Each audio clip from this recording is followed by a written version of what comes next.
Hi, எல்லாரும் எப்படி இருக்கீங்க?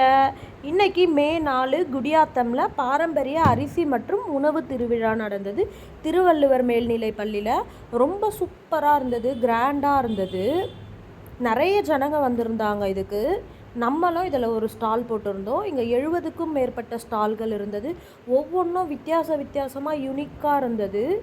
நிறைய ஊர்லேருந்து வந்து ஸ்டால் போட்டிருந்தாங்க. இங்கே பரதநாட்டியம், வில்லுப்பாட்டு இந்த மாதிரி பாரம்பரியமான முறைகளில் வச்சுருந்தாங்க.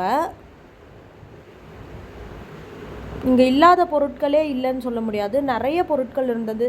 மண்பாண்டம்லேருந்து, விதைகள்லேருந்து, டிஃப்ரெண்ட்டான பாரம்பரிய அரிசிகள்லேருந்து எல்லாமே இருந்தது. இங்கே வந்தால் நம்ம எல்லாத்தையுமே வாங்கிட்டு போகலாம். எதுவுமே இங்கே நமக்கு கிடைக்கலன்ற பேச்சுக்கே இடம் இல்லை. நிறைய பொருட்கள் வித்தியாசமாக இருந்தது.